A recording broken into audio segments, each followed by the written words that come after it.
umukuru w'urwego rujejwe kwivunira umwasi hamwe hagati y'ibihugu vya Buraya na Leta Zunze Ubumwe za Amerika Jens Stoltenberg yavuze yuko ibimenyetso vy'intangamarara vyerekana yuko ibisasu vyaguye mu buseruko bwa Pologne ejo ku munsi wa kabiri vyoba vyaraturutse ku vyo Ukraine ikoresha mu kwikingira. Igihe yavugana n'abanyamakuru y'Uburuseli yavuze yuko atari kosa rya Ukraine ahubwo yari kigerageza kwikingira ibitero vy'Uburusiya. Yongeye koko ubutegetsi bwa Moscow aribwo bukwiye kwirengera ico yisi intambara idaciye mu mategeko bwashoje muri Ukraine. Ku ruhande rwiwe perezida wa Pologne Andrzej Duda yavuze yuko atakimenyetso cemeza yuko igihugu ciwe catewe n'ibigirankana. Eka n'umuvugizi w'umushikiranganji w'imigenderanire wa Pologne Lukas Yasina yavuze yuko Uburusiya ari bwo bibazwa ati yataba intambara bwatanguje kuva ku itariki 23 z'ukwezi kwa kabiri nta wari gupfa. Yavuze yuko hari impungenge yuko iyo ntambara ishobora gutandukira ibihugu bibanye. Turafise imbibe ndende cyane na Ukraine hamwe na Belarus eka mbere n'Uburusiya.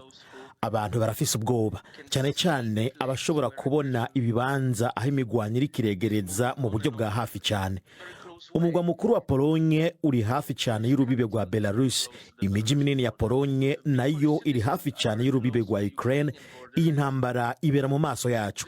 Ikindi naco turahantu nyamukuru mu bijanye n'ubufasha ubwo ari bwo bwose Ukraine ikenera. Ivyo navyo bituma ubuzima bwacu bubangamirwa kurusha mbere.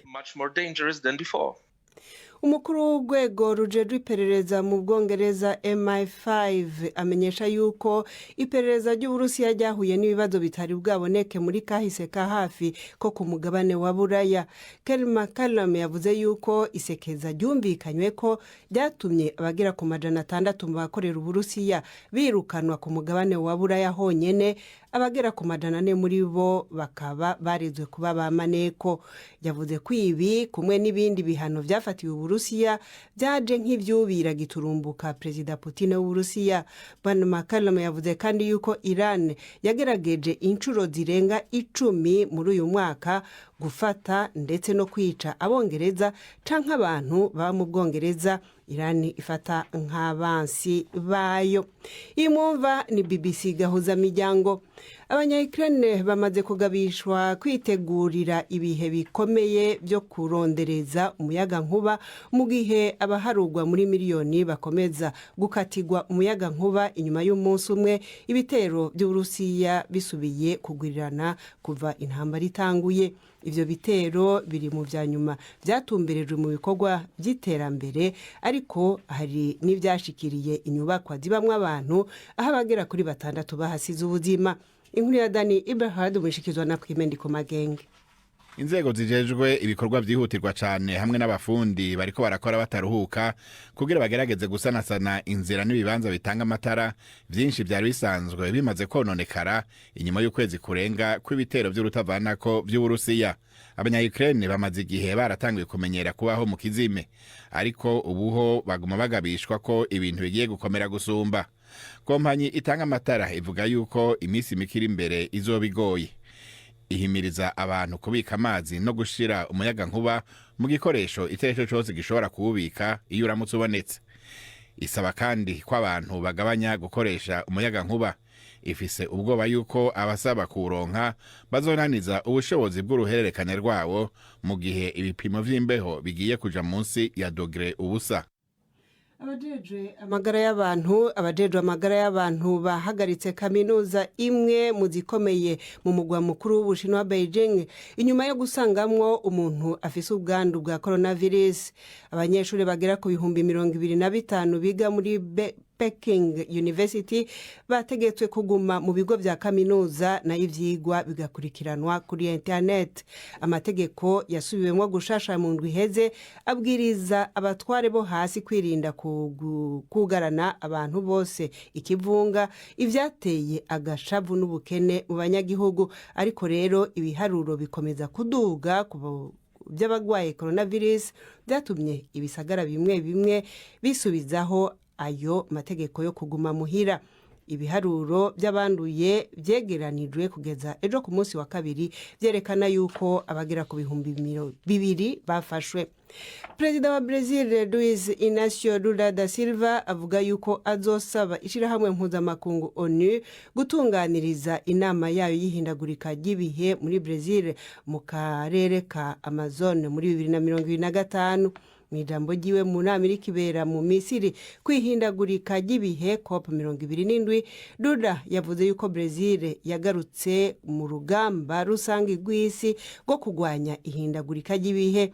Yavuze yuko igihugu ciwe bitagikunze ko kiguma cikumiriye nk'uko vyari bimeze mu myaka 4 ishize y'ubutegetsi bwa Jair Bolsonaro, aho igice kinini c'ishamba rya Amazon carigiswe n'umuriro. Prido Oze Florentine kwizera ko amakuru ya BBC.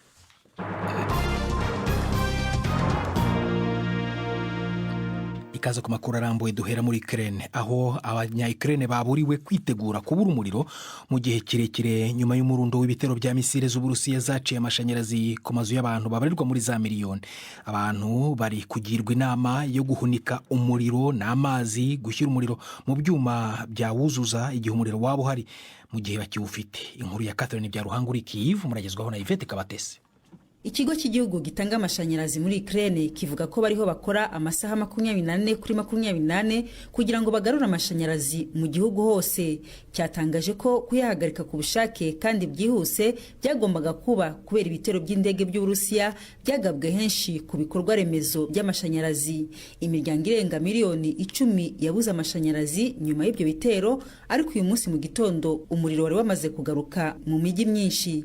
Uburusiya buvuga ko intwaro zabwo zirasa kure zibasiye amasoko y'amashanyarazi afite ahahuriye n'ubuyobozi bwa gisirikare. Perezida Volodymyr Zelensky yatangaje ko ububiko bwinshi bwa nucleaire ku bigo by'amashanyarazi bibiri bwahagaritswe gukora mu gihe cy'ibitero by'indege. Muri iyi ntambara Uburusiya bwakomeje kwibasira ibikorwa remezo by'amashanyarazi bya Ukraine. Abayobozi i Kiev bavuga ko ari ukugerageza gutuma imibereho y'abantu ikomeza kuba mibi mu gihe cy'ubukonje bwinshi kugira ngo Ukraine icike intege. Tuve muri Ukraine tugiye mu karere k'ibiyaga bigari, aho icyiciro cya kabiri cy'abasirikare ba Kenya bageze muri Repubulika ya Demokarasi ya Kongo kuri uyu wa gatatu. Bagize ingabo z'akarere zoherejwe mu butumwa bwo kugarura amahoro mu burasirazuba bw'igihugu bwazahajwe n'ibikorwa by'imitwe yitwaje intwaro.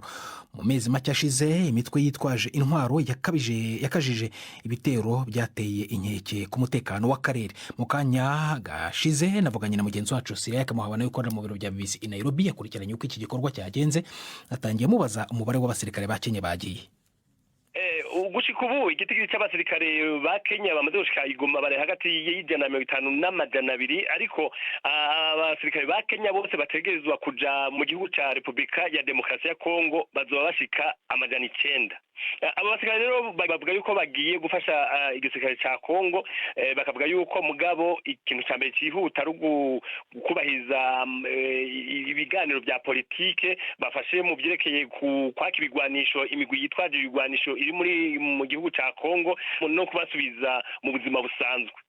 Bavuga yuko igikorwa cya gisirikare coza ubwa nyuma. None ibyo ngibyo ko bitandukanye Siriyake n'ibyari byavuzwe ko bagiye gufasha ingabo za Kongo kurwana n'imitwe yitwaje intwaro? Sizi nyimba ari imvugo ya gisirikare canke ya politike baravye uko intambara ikiragenda, ariko baguma bashimangira yuko baje gufata mu mugongo igisirikare ca Kongo, baje gufasha kugira ngo amashirahamwe atanga ifashanyo ashobore gukora yidegembye, baje gufasha abataye izabo bahungiye hagati mu gihugu. Bakavuga yuko bazomara amezi 6 muri ico gihugu igihe gishobora kongerezwa, mugabo baje ahanini gufasha mu gufata mu mugongo igisirikare cya Kongo. Bari mu mujyi wa Goma, uwo mujyi ukaba usumberejwe n'intambara mu bice biyukikije.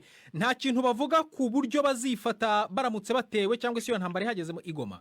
Ubabaje ico kibazo bavuga yuko Goma itazopfa yarafashwe na M23, ariko ntibashaka kugira ico bavuze cyongera kuri ico. Baravuga neza ati Goma ni muhumure, nta muntu azofata Goma turi ngaha, ariko ntibavuga uko bazobigenza.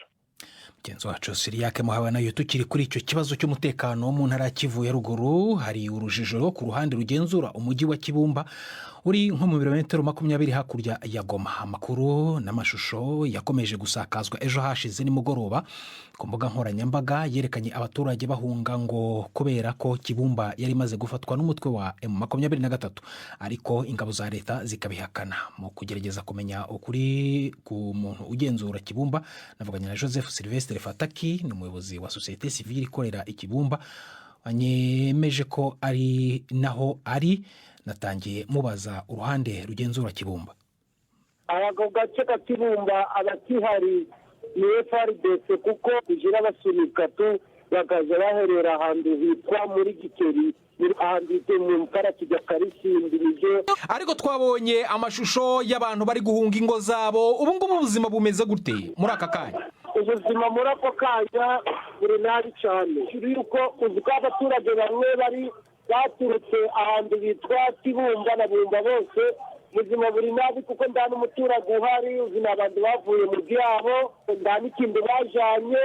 Ubu ngubu bari gutesekeza Kanyarukinya, kandi imigwano ndabwo tumenye ngo ndahari izafata igihe kiganutse bavuye mu byabo, nda n'icyo bari kurya. Ubwo nibwo buzima buri nabi hejuru ko abaturage batari mu byabo. Ingabo za Fardc, ingabo za leta, hari icyo zibabwira mu kubahumuriza, mu gufasha abo basivile barimo bahunga?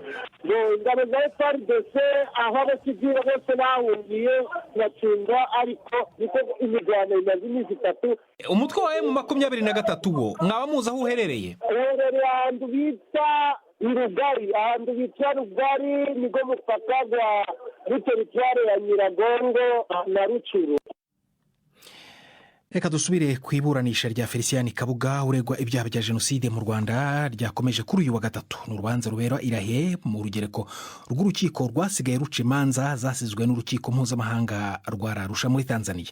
Inteko y'abacamanza iri Irahe yumvise ubuhamya bw'umutangabuhamya w'uruhande rw'ubushinjacyaha wahoze mu nterahamwe za Kigali, akaba yarakatiwe gufungwa burundu nyuma yo guhamwa n'ibyaha bya jenoside. Yatanze ubuhamya mu buryo bw'amashusho ari Arusha muri Tanzania. Ariko mbere yo guhabwa ijambo, abacamanza n'abunganira Kabuga bahase ibibazo umutangabuhamya w'ejo hashize. Didier Bikorimana ni mugenzi wanjye ukorera mu biro bya BBC Nairobi, yakurikiranye iryo buranisha ku buryo bw'amashusho ku rubuga rwa interinete rw'uru rugereko ari i Nairobi. Mu kanya gashize rero navuganye nawe, yatangiye ansobanurira ko umucamanza yatangiye abaza umutangabuhamya w'ejo hashize ukuntu yamenye ko imodoka za Kabuga zakoreshejwe mu kugemura intwaro no gutunda imirambo y'abatutsi bo ku Gisenyi. Yamusubije ko abakiriye izo modoka aribo babimubwiye ko ari za Kabuga, ko rero yizera ibyo bamubwiye. Yabajijwe ku ntwaro gakondo avuga ko zatanzwe na Kabuga, umucamanza amubaza ikimwemeza koko zatanzwe na Kabuga. Yavuze ko yabibwiwe n'umwe mu bari bahagarariye ubwicanyi ku Gisenyi, akamubwira ko ubwo bufasha babuhawe na Kabuga. Umucamanza kandi yanamubajije ukuntu azi ko izo ntwaro gakondo zakoreshejwe mu kwica abato. Amusubiza ko yari interahamwe, ko rero byinshi mu byabereye ku Gisenyi abizi, ko ari nayo mpamvu yaje mu rukiko gutanga ubuhamya. Ku kibazo umucamanza yamubajije impamvu bakoreshaga intwaro gakondo kandi yumva ko bari bafite n'imbunda, yamusubije ko izo ntwaro gakondo bazikoreshaga hamwe n'imbunda. Iyo bashakaga gukora iyicarubozo bakubitaga agafuni mu mutwe bakica umuntu gahoro gahoro, mu gihe imbunda bashoboraga kuzikoresha nk'igihe hari nk'ushatse gutoroka, ko aribwo bazikoreshaga mu kumurasa. Didier, hari n'undi mutangabuhamya ariko we ubuhamya bwe burambuye bwashyizwe mu muhezo mu kurinda umwirondoro we. Mwaba mwamenye icyo yavugiye mu rukiko? Mu ncamake yasomewe mu rukiko n'umushinjacyaha Eldakin, yavuze ko uwo mugabo yahoze mu nterahamwe mu mujyi wa Kigali no mu nkengero zawo. Avuga ko yakatiwe gufungwa burundu nyuma yo guhamwa na jenoside. Mu ncamake y'ubuhamya bwe rero yavuze ko Kabuga yari yarahaye interahamwe aho gukorera mu mujyi wa Kigali mu nyubako ye yo ku Muhima. Anavuga ko nk'interahamwe zo ku Kimironko zo zari zizwi nk'interahamwe za Kabuga kuko zari nk'umutungo we bwite zinarinda mu rugo iwe. Yanavuze ko ikamyo yavuze ko yari itwaye amasasu ngo yakoreshejwe mu kwica abatutsi muri za segiteri z'i Kigali. Iyo kamyo ngo ngo yari yanditseho inyuguti K na F y'impine y'amazina yombi ya Kabuga. Muri iyo ncamake kandi yanavuze ko radio RTRM yagize uruhare rukomeye mu bwicanyi nko mu gukurikiranira hafi birimo kuba no kuranga abo kujya kwica. Uyu munsi iburanisha ryarangiye, biteganywa ko bizakomeza ryari? Guhata ibibazo uyu mutangabuhamya ntago byarangiye. Umucamanza Ian Bonomi ukuriye iburanisha yavuze ko bizakomeza ku munsi w'ejo kuwa kane. Uyu mutangabuhamya agakomeza guhatwa ibibazo n'uruhande rwunganira Kabuga. Bikora Imana uri Nairobi. Tujye Gitega mu Burundi ku mushinga wa niyo yita Anita, umutwakazi wavumbuye ubuhanga bwo kubumba inkono zibundikira imishwi y'inkoko igakora neza yisunze umwuga gakondo w'abatwa wo gukoresha ibumba, babumba cyane cyane inkono n'ibibindi abifatanya kandi n'ubumenyi yize mu mashuri. Ubu aritunze kandi atunze ndetse n'abandi yahaye akazi. Mugenzi wanjye Robert Patrick Misigaro yavuganye nawe kuri telefone amusobanura uko abigenza. Mbere nabumba inkono zisanzwe kubera kubumba sanzwe ari wo mwuga wanje. Inkono zijya zisanzwe zo guteka, ijya mirindi yo kuvoma, zimwe bashiramwe inzoga, intango, izo nyene. Guhindura rero gatangura kubumba izo nkono zibundikira imiswi vyaje gute? Ni inkono igizwe n'imyenge 12 ikagira amaguru 3 ihagararirako, ikagira n'ibigombo mu mbavu ibyo no kwita karamaboko bidufasha guterura neza, ikongera ikagira n'umufundikizo uri kimitoboro mito ku buryo agaswi kabasekiriza. Ubwo rero iyo nkono ngiyo barayishize ngaho, hacarayo hakurikiye bashirayo amagi gutyo gusa ntavyo basasayo, bigenda gute? Iyo nkono isubirira nyina kurya nyina ibundikira ubuswi. Iyo nkono nayo burya bushuhe imiswi ikura muri nyina, iyo nkono ikibuha ubwo buswi. Dushiramwe amakara indani hama ubuswi bukegera bukota. Imiswi ntije imbere mu nkono, imiswi ikikuza nyankono. Ego, imiswi ikikuza nyankono ihamagawe n'ubushuhe bwayo. N'imiswi ibisanzwe yaravuye mu rigi hanyuma ikaharonswa ubwo bushuhe n'iyo nkono. Haya za mutoyi usanga baberaguza ubuswi bwinshi, canke nk'abantu batunze inkoko ku giti cabo usanga bafite akazi ko kubundikiriza bakaberuza hama bakagurisha imiswi. Zifashe gute rero? Uraronka abagushorera, ziragurwa neza izo nkono? Inkono mu minsi iheze nari narose isoko nirishira hamwe paeje ndazingira muraryumva, hama igitigiri bari bambwiye sinabashije kugishikira bivanye n'uburyo buke n'ubukene bwo kuronka aho ndazibika.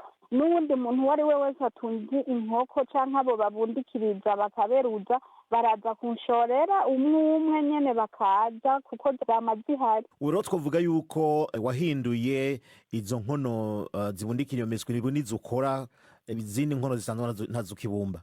Umwanya munini ndawuha izo zo kotesha imiswi, ziriya zindi zisanzwe nubwo ndazikora ncishamwo kuko zijyana nta gaciro zigifise mu bisanzwe. Kiretse kubumba hari ikindi kintu ukora? Kuva mvuye ku ishuri naciye nja mu bintu by'ubudandaji, ndandaza ibitenge, ariko mu nyuma nahavuye uwo mutahe ca ndawujana mw'ivyo vy'inkono. Ubu n'ivyo vy'inkono gusa bimfatiriye. Ukora wenyene canke urafise abo wiza mukorana, bigenda gute? Nkora nka koperative, bafite abandi 10 dukorana, hama tukaza turatanga ubuzi ku bandi kuko hariho ibikoresho byinshi tudoshobora kwirosa.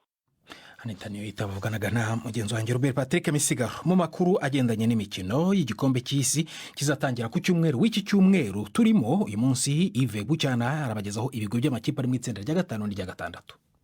Itsinda rya 5 rigizwe na Espagne, Costa Rica, Ubudage n'Ubuyapani. Espagne n'Ubudage niyo afite ibigwi bikomeye mu mupira w'amaguru. Ubudage bufite iki gikombe cy'isi inshuro enye mu nshuro 20 bugiye kukitabira, bukagira n'igikombe cy'Uburayi inshuro 3. Ni mu gihe ikipe ya Espagne igiye kwitabira igikombe cy'isi ku nshuro 16 imaze kwegukana icyo gikombe inshuro imwe, ikagira n'ibikombe 3 by'Uburayi. Amakipe yombi arahabwa amahirwe yo kuba imwe muri yo yakwegukana igikombe cyo muri Qatar. Espagne izakina umukino wayo wa mbere na Costa Rica igiye muri iki gikombe cy'isi ku nshuro ya 6. kure Costa Rica yageze ni muri 1/4 hari muri 2014. Ubudage bwo buzabanza guhura n'Ubuyapani bugiye muri iki gikombe ku nshuro ya 7. Ibigwi Ubuyapani bufite no gutwara igikombe cya Aziya inshuro enye. Itsinda rya 6 turasangamo Ububiligi, Canada, Maroc na Croatia. Ububiligi inshuro zabwo 14 mu gikombe cy'isi muri 2018 bwabaye ubwa 3, buhita bufatiraho ubu buri mu makipe yubashywe ku isi, bukazanagendera cyane ku bushobozi bw'umutoza Roberto Martinez n'abakinnyi bakomakomeye bakina mu makipe akaze. Umukino wa mbere bazahura na Canada igiye muri iki gikombe ku nshuro ya 2 kandi idafite amateka azwi mu mupira w'amaguru. Croatia bashobora kuzarwanira umwanya wa mbere mu itsinda izatangira ihura na Maroc. Croatia igiye muri iki gikombe cy'isi ku nshuro ya 6 muri 2018 yatsindiwe ku mukino wa nyuma. Gusa ni ikipe ikunze kugora andi makipe ku mugabane w'Uburayi. Ni mu gihe Maroc nayo ari ubwa 6 igiye gukina igikombe cy'isi, ikabayo yarigeze gutwara igikombe cya Afurika muri 76. Mwiriweho neza bakunzi ba BBC. Kigali Menstruation Station ni ikigo cyigisha urubyiruko ibijyanye n'ubuzima bw'imyororokere, kikaba giherereye i Nyamirambo mu karere ka Nyarugenge.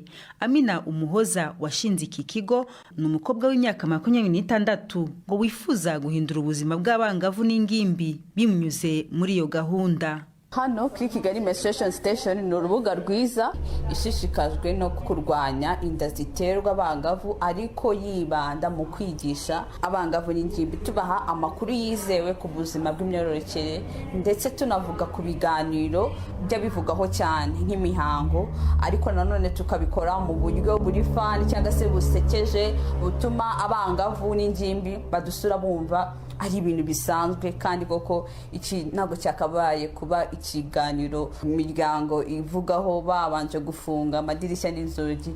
Iki ngiki kikwiye kuba ikiganiro cy'ubuzima busanzwe. Iyo baje hano mutangira mute? Iyo bwa mbere bigenda gute? Iyo baje rero dufite ibikorwa bitandukanye, ariko cyane cyane bivuga ku iterambere ry'umukobwa ndetse n'ubuzima bw'imyororokere. Nyuma noneho tugasangizanya inyigisho twavanyemo, noneho tukagira rero na bya bikorwa bitanga inyungu ku bangavu batewe inda bakiri bato. Hanyuma se mu by'ukuri ayo makuru iyo baje ntayo baba bafite? Kubera ko ababyeyi bataganiriza abana bishakira inzira za bugufi, akamubwira amakuru atari. Hari uwababwiye ngo iyo ufashe paracetamol umaze gukora imibonano mpuzabitsina ntabwo utwita, kuko hari ikinini ariko ntabwo cyitwa paracetamol. Ikindi babaza cyane ni kuri ayo makuru atize, ugasanga umwe aravuze ati ariko nari mbizi ko udashobora gutwita iyo ukoze imibonano mpuzabitsina nijoro, ibyo bintu biba ku manywa. Cyangwa se ati birangira bimaze kuba nese naha, ati rwose ndihana nsaba Imana sinzatwite. Nk'iminsi ngayo kugira ngo babyumve neza ibyo byose by'imyumvire itandukanye? Nyuma y'iminsi 3 ubu umaze kubona itandukaniro, kuko niba umuntu atarazi ko morning after pill zibaho, cyamufasha nyuma yo gukora imibonano mpuzabitsina, nyuma y'amahugurwa ugahita akubwira ati nakimenye cyitwa kuno, nzi naho nagikura. Ugasanga rero bitanze ingaruka nziza. Bamwe mu rubyiruko bahugurwa n'ikigo Kigali Menstruation Station bemeza ko bahungukiye ubumenyi. Batwigishije n'uburyo agenda ubyirinda kuba wasama inda zitateganyijwe, nko kwibarira ukwezi kw'imihango, kuba wamenya igihe uyigiramo, nyine ukavuga ati iki gihe ngomba kwijyamo, ngomba kwirinda abahungu. Ntabwo nari mbizi ariko narabisobanukiwe. Nakundaga nko kubona na mushiki wanjye yagiye mu mihango cyane nkatangira kumuhunga, yenda wagira ngo ni nk'indwara yarwaye, ariko ubu ngubu ntaho najya. Agutuma ukamugurira nk'agakoresho? Ntabwo nagira ibyo pfunwe bijyayo. Amina Umuhoza washinze iki kigo nawe ni umukobwa, avuga ko kuva akiri umunyeshuri yari afite uwo mutwaro. Kampani nayitangiye mu mwaka wa 2017, ariko ni ibintu nakuze bindimo. Nigaga kuri primaire, ariko nkajya mbona urabizi ko akunda abana muba muri kwigana, hashira ibyumweru 2 ngo ntawe uhari, se yagiye ngo bamuteye inda. Nkumva ngiye birambabaje ubwanjye, ariko ahantu noneho byabaye binini kuri ngewe, nige nabonye umwe mu muryango w'iwacu bimubayeho ku myaka mike nahise avuga ni oya ngiye gushaka nanjye icyo nkora. Kugeza ubu ngubu tumaze guhugura abangavu n'ingimbi barenze 3200. Hari ikiguzi musaba ku bantu baje kwiga? Kuri hano kuri Kigali Menstruation Station nta kiguzi na kimwe dusaba, ahubwo twebwe wenda dufite rero ibindi bikorwa bituma tubona inyungu, ibyo bidutunze. Ariko mwabonye ko dufite n'abandi ba partners cyangwa se abafatanyabikorwa nk'abo muri Sweden cyitwa My Period is Awesome. Nta imbogamizi uhura nazo? Imbogamizi zirahari. Hari ababyeyi babyumva neza, ukumva wenda ko umwana we nazagira ayo makuru bizamushora mu ngeso mbi, kandi turimo turazimurinda. Ahubwo iyo umubwiye ko impamvu nyamukuru ari ukubera ko hatabaho kuganira ubuzima bw'imyororokere, rero iki nanone tumwereka ni ukumuha ingero z'abo tuzi bagizweho n'ingaruka nziza n'amahugurwa twabahaye ndetse n'aho bageze kuri uno munsi. Kugeza ubu ibigo bya Kigali Menstruation Station biri ahantu hatatu muri Afurika, ni ukuvuga mu Rwanda,